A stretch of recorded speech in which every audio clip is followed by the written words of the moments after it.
Bienvenidos todos a una serie más de webinars de la historia de la forma urbana presentado por la Red de Estudiantes Ecuatorianos en el sureste de los Estados Unidos. Este webinar se enfoca en la anatomía de la expansión. La expansión lo vamos a entender como el esparcimiento de la ciudad a los suburbios. En sí, es la forma urbana en el suburbio americano en la cual vamos a profundizar en este webinar. Principalmente, la morfología suburbana se la puede entender como un conjunto de tres capas principales que la vamos a tratar a continuación. Inicialmente tendremos que entender la base de estas tres capas, las cuales son la morfología del lugar o el sitio principalmente, la superestructura que está encima de esta, previo a lotes y derechos de vías, posteriormente el relleno, siendo la subdivisión de lotes, bloques y calles, los edificios sean públicos y privados, y los accesorios de la ciudad que los llamamos confeti, como árboles, postes de luz y equipamiento en general. Vamos a tratar específicamente el caso de la ciudad de Atlanta. A la izquierda podemos ver una axonometría en la cual indicamos cada una de estas capas. Primeramente el sitio, siendo la topografía del lugar, la superestructura, después del relleno, los edificios y los objetos, y cómo cada una de estas componen la ciudad de hoy en día. A la derecha tenemos un levantamiento topográfico, el cual únicamente marcaba los caminos rurales. Este fue hecho en 1799. Posteriormente, con el desarrollo de la ciudad, vamos viendo cómo una superestructura toma parte en 1953 y el relleno de calles en 1995. Con lo anteriormente dicho, tenemos claro cuáles son las capas urbanas en una ciudad. Y esto es importante contrastarlo en la morfología de suburbio y cuáles son sus capas suburbanas versus las capas urbanas. Las capas suburbanas las vamos a distinguir de una manera distinta y las categorizamos como capa estática, la capa de campo y la capa elástica. La primera de las capas suburbanas es la capa estática. Las capas estáticas se caracterizan por tener lotes pequeños de propiedad individual.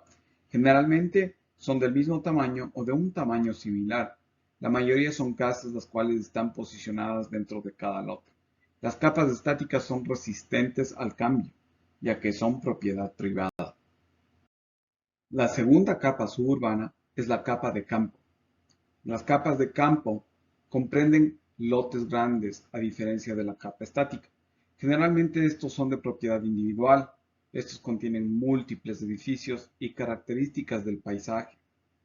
De manera específica, es un conjunto de edificios dispuestos en el campo, sin relación alguna con el lote el que lo contiene. Si éste se llegara a subdividir, los edificios organizarían la subdivisión al contrario de ser las calles las cuales la organicen como en la capa estática. Estas también son resistentes al cambio por su tamaño. Usualmente, el lote entero cambia completamente ya que fue construido para servir a un solo propósito. Este es el caso de campus universitarios o edificios y agrupaciones de una mayor escala, a diferencia de los lotes individuales que los veíamos anteriormente. Finalmente, la capa elástica. Las capas elásticas son planeadas para lotes mucho más grandes que han sido subdivididos basados en la función de nuevos edificios y requisitos. Este es el caso de lugares de comida rápida, centros comerciales, patios de autos generalmente encontrados en el suburbio americano.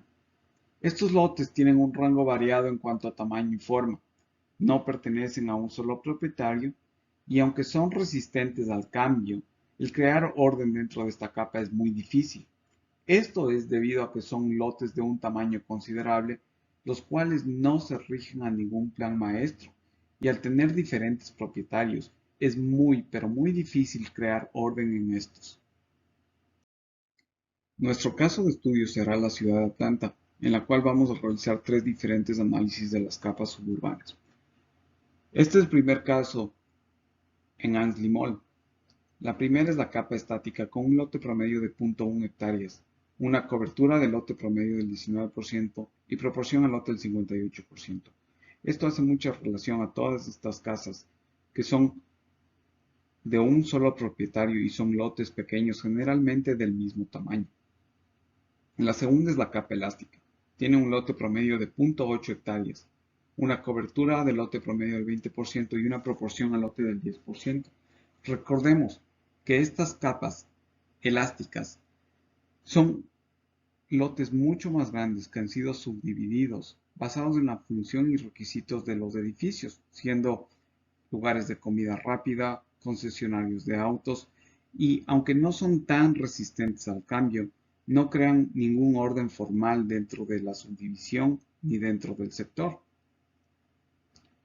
La tercera, siendo la capa de campo, tiene un lote promedio de 5 hectáreas, una cobertura del lote promedio del 18.5% y una proporción al lote del 22%. Generalmente estas tienen un solo dueño y contienen múltiples edificios y lugares de paisaje, elementos de paisaje.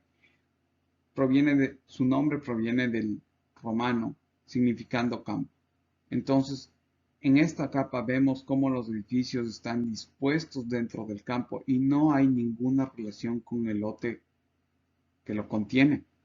Si estos fueran subdivididos, como hemos dicho, los edificios seguirían siendo los cuales organizan el lote, más no las calles alrededor de estos. El segundo análisis que vamos a realizar es alrededor de Perimeter Point Shopping en Atlanta. La capa estática. Vemos como esta es casi nula con un lote promedio menor a 0 hectáreas, una cobertura del lote promedio del 0% y una proporción al lote del 0%. Esto debido a que la capa estática, siendo este el sector residencial en el área, no ha sido desarrollado. La capa elástica, teniendo un lote promedio de 0.2 hectáreas, cobertura del lote promedio del 16% y una proporción al lote del 43%, es una capa de ocupación más comercial. Recordemos, restaurantes, concesionarios de autos, elementos aislados. Tiene un poco más de presencia en esta área de la ciudad. La capa de campo tiene un lote promedio de 11 hectáreas, una cobertura del lote promedio del 17% y una proporción al lote del 60%. Recordemos que si estos fueran subdivididos, los edificios serían los que organizan esta capa, no las calles ni los lotes en general. Es una capa resistente al cambio, pero resistente al cambio por su tamaño. Y generalmente el sitio, el lugar y los lotes deben cambiar de una sola manera y al mismo tiempo antes de que los edificios cambien. Esto debido a que todo ha sido construido al mismo tiempo y son elementos aislados, los cuales tienen un solo propósito. Como hemos visto, dorms estudiantiles, hemos visto edificios y edificios de un tamaño y una escala mucho más grande. El tercer caso que vamos a analizar es el caso de Union Station. Vemos como la capa estática es casi nula. Tiene un lote promedio de 0.2 hectáreas, una cobertura al lote promedio del 14% y una proporción al lote del 7%. Sin embargo, el componente residencial en este sector de la ciudad no existe en la muestra analizada. La capa elástica tiene un promedio de 0.4 hectáreas, una cobertura del lote promedio del 12% y una proporción al lote del 3%. Estos elementos comerciales, de uso comercial e industrial, tienen un poco más de presencia en este sector y siguen siendo edificios aislados resistentes al cambio. La capa de campo tiene un lote promedio de 10 hectáreas, cobertura del lote promedio del 23% y una proporción al lote del 82%. En el caso de Union Station, este fue desarrollado como un edificio principal el cual organiza el territorio y este será muy resistente al cambio, ya que los edificios que están desarrollados dentro de este sector no están en ninguna relación con el lote principal de este sector. Es importante que comparemos y tengamos presente la capa suburbana versus la capa urbana. En sí, la capa urbana es una capa resiliente, y con resiliente nos referimos a la habilidad de acomodar el cambio en el tiempo. Este puede ser el caso de ciudades como Nueva York, Barcelona o Londres, los cuales tienen una malla en la cual los edificios están dispuestos y estos no presentan cambio a través del tiempo. Ciertos componentes de esta logran presentar un cambio, pero en sí la ciudad, la superestructura, su capa topográfica no presentará cambio alguno. Y esto es importante compararlo con la capa suburbana. La capa suburbana, como habíamos visto, tenemos la capa estática, la de campo y la elástica. Y como característica principal de estos, generalmente son edificios que tienen un solo propietario. En algunos casos son varios, pero son capas que a pesar de ser resistentes al cambio, presentan un cambio durante el tiempo, los cuales pueden acomodar a las calles y nuevos desarrollos dentro del suburbio americano. A continuación vamos a estudiar la forma urbana, la intención y el proceso de estas y cómo se han desarrollado en los siguientes ejemplos. Para entender la intención y el proceso de la forma urbana históricamente, vamos a poner como caso específico la diferencia entre Siena y Florencia. Si bien vemos el caso de Siena, en el cual tenemos una capa elástica, una capa de campo y una estática mucho más presente, y los edificios los cuales se adaptan a la topografía del lugar. A diferencia tenemos Florencia, en la cual no existe una capa de campo. Es una ciudad mucho más compacta que responde a una retícula y a una expansión de la misma. Son dos ciudades que estuvieron desarrolladas dentro de un periodo medieval. Estas dos ciudades y estos dos casos en específico marcan un hito muy importante para el desarrollo urbano moderno en América. Una vez que hemos visto el caso de Siena y de Florencia, vemos cómo estos conceptos se trasladaron a ciudades de América del Norte. Es el caso de Illinois, Salt Lake City, Mellitus y San Antonio en Texas, los cuales son casos en los que la retícula fue aplicada de una manera muy similar. Sin embargo, la topografía de estos asentamientos fue distinta, lo que permite tener a la retícula una definición mucho mayor en este caso. En el caso de Roma, en la Piazza Navona o el Stadio Domitium, podemos entenderlo como un palimpsesto. ¿Qué nos quiere decir esto? Como una escritura, que ésta fue borrada y escrita nuevamente en el mismo lugar.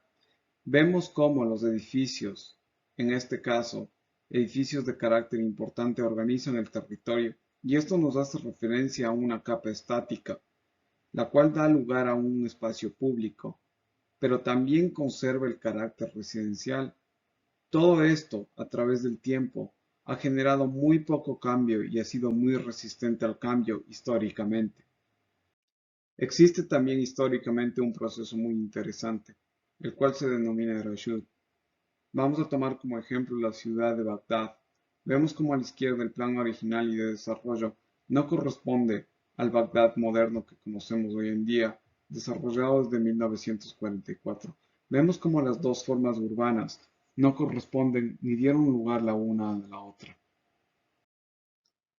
Con Erashud y su reemplazo, el caso de Circlever, lo vamos a tomar como un problema matemático, el cual se concentraba en encuadrar un círculo. Este fue resuelto por los babilonios cerca de 1800 a.C. Los amoritas fueron los que empezaron a realizar los intentos, los cuales son descritos en la Biblia. El encuadrar un círculo es el acto de transformar el círculo en cuadrado, manteniendo su misma área. Los antiguos simbolismos religiosos del círculo eran los del sol como un elemento masculino y el cuadrado que representaba los cuatro vientos de la madre tierra. Al encuadrar el círculo, ambos, el sol y la tierra, se volvían iguales, representando el sagrado matrimonio de los opuestos.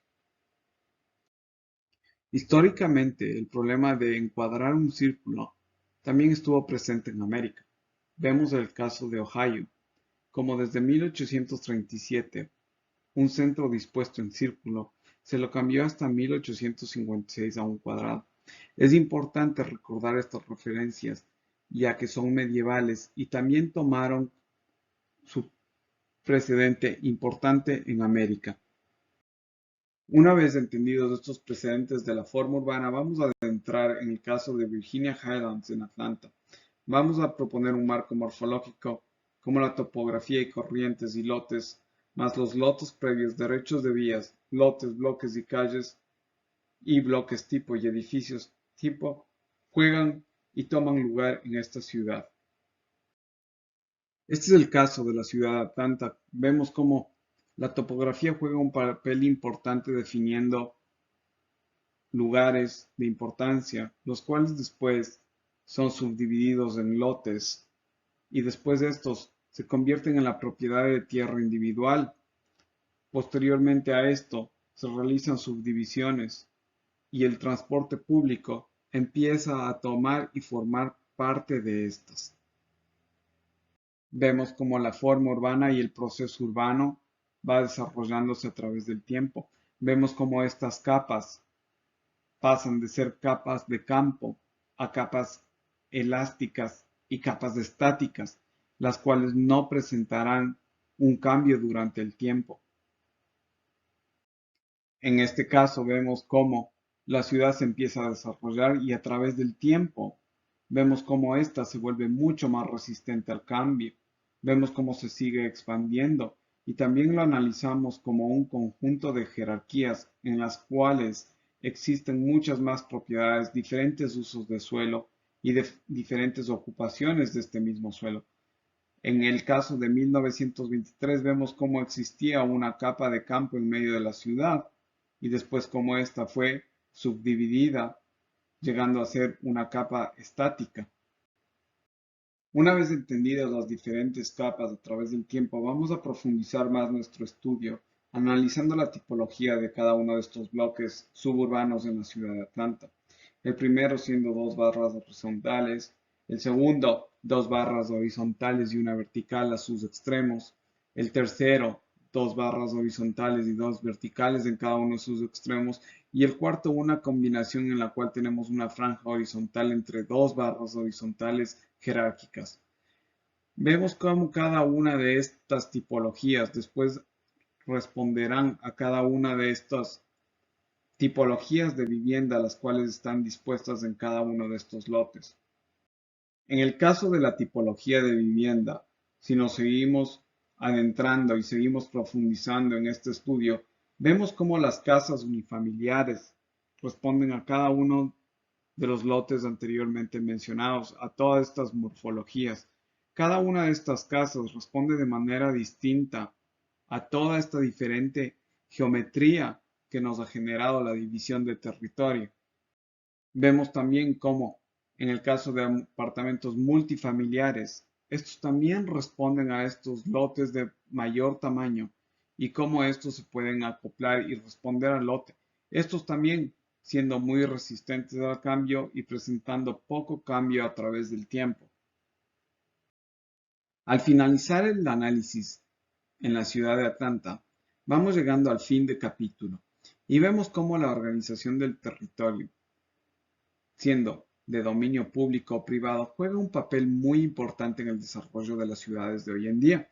Vemos como lotes, bloques y calles también son formas de organizar el territorio, y estas son la parte más permanente de las ciudades, pueblos y vecindarios que conocemos hoy en día. Les agradecemos por participar con nosotros en este capítulo. Muchas gracias.